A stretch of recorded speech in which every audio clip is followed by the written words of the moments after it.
Well, I've often been a proponent of stricter umpiring. My view is the umpiring's been very lenient in recent years. I asked the question, how come there's much more contact and about half the amount of free kicks there used to be, 20 or 30 years ago?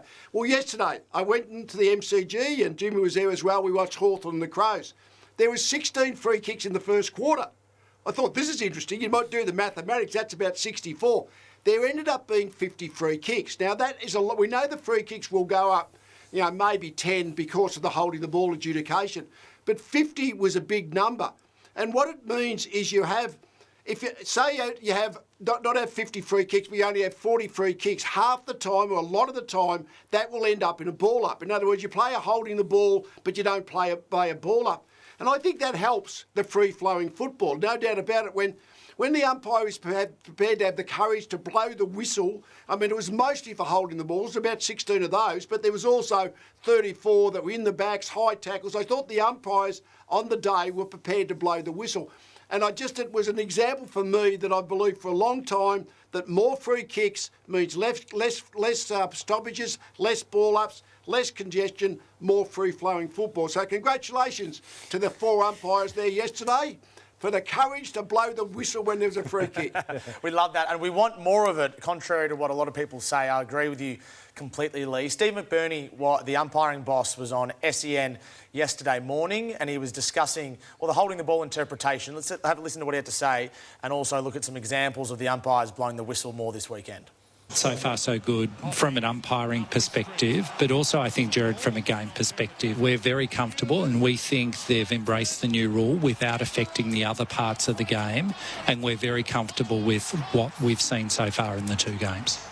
So we'll whack the AFL where possible. We did about 5 minutes ago, but I think they've done the right thing here. Do the numbers tell the same story, Jimmy? The numbers do spit out more holding the balls, and as Leigh said, in some of those games in particular, there was quite a considerable amount of holding the balls. The Hawthorn-Adelaide game, Leigh and I were talking about, 17 free kicks were paid for holding the ball. You go down Geelong-Richmond, 16, and the Suns and Essendon. Average per game, 7.6, up about 50% to 11.6. So a lot more. I think it'll take players a little while to adjust, and they might have to train for it in a way. Well, that's sort of what Chris Scott referred to after the game yesterday, and this was Max Holmes and also Ben Keys discussing maybe a little bit of confusion around this rule interpretation.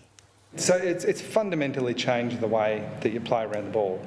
We can see that after how many games have been played, 4 or 5. We will need to adjust the way we play off the back of it, and that's not ideal in round 11 or 12 or whatever it is. Yeah, I was a bit confused last night, to be honest. It's changed from Thursday to Friday to Saturday, the rules, so it's very hard to keep track of. The holding the ball was a hard one to adjust to today, to be honest. Obviously not saying that's any sort of reason why we were, 27 points down the final siren, but yeah, it was a little bit confusing at times.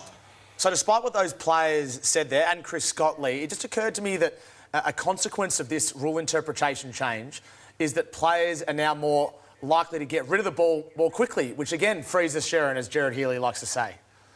Yes, I mean, I'm always for barracking for the guy with the ball, but yes, that's the consequence of this. It means the player with the ball has to, it's like a hot potato, so handle it with caution, and if there's a tackle on, you just got to flip it out, otherwise you're going to get pinged. So I think it will have some good benefits on the game, but as I say, I just keep back, as long as they pay before they pay the holding the ball, make sure there's not a high tackle or in the back first. As long as they do that, yeah, I think we'll have a lot of benefit from all this. OK, let's go to Cardinia Park last night, where in the end the Cats were too good for Richmond. This was a 59-point turnaround because Richmond led by 29 points late in the second quarter. They ended up losing by 30, and they were too good in the end, the Cats. But, Leigh, the Tigers gave it a good crack.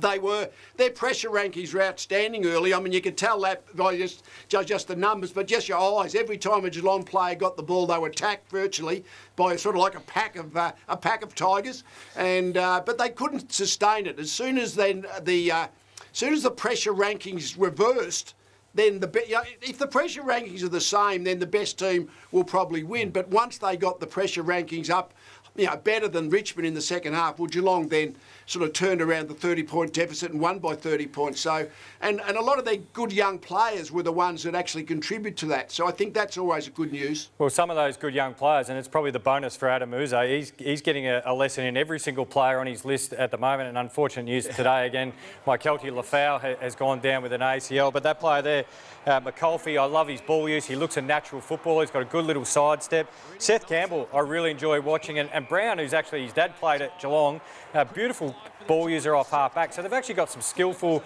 high quality. But the thing I like about those players in particular, looks like they've got a high football IQ. They can play a number of positions. You see they look natural in the contest. Seth Campbell's pretty good overhead for a small guy, and they can play a number of different positions. Yeah, the Tigers have played 40 players now this year. I think there's only one player on their list who hasn't played, and he's a Category B rookie playing for Old Ivanhoe in the VAFA. I think that's probably Jack Bowes' best game for Geelong as well. He was excellent. And Paddy Dangerfield is an outside chance to play next week versus Sydney. All right, now it's time for Fan the Flames. Saturday afternoon, 3W Footy. Triple M Saturday, rather. We're on crunch time. You're hearing it all on ABC Sport. I want to preface what I'm about to say by that I know I'm in the minority by this Fan the Flames, but before I do, this was Adam Uze after the game last night discussing resting Dustin Martin for his, what would be his 300th game this weekend. No, well, it won't be around that. It'll be because we've got a 5-day break. So we'll probably have 3 or 4 players in that category based on their age and workload that might be a high risk to play against Adelaide no matter what. So we'll go through that and see who pulls up well and things like that. And he'll obviously be one of those players. So we'll let you know as soon as we can. I don't like this. They're going to rest him, Jimmy and Leigh, and I'll tell you why I don't like it. I don't like it because I think winning should come ahead of everything else, including personal individual milestones. No. So in my view, the Tigers are better with Dustin Martin, especially when they've got a spate of injuries. Of course. And equally, he can play his 301st the next week at the MCG, and they can celebrate him the same way. What they're deciding to do, the Tigers, assuming he's not too sore, and he's not, he's incredibly durable. He's played 299 of a possible 331 games. He's played 92% of possible games in his career.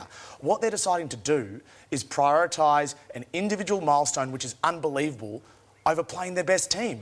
And I don't like that. No, you're right. Not many people are going to agree with you, and I'm one of those people. Getting fit, getting ready and firing. He's No. Off a 5-day break, so they rested Dion Prestia.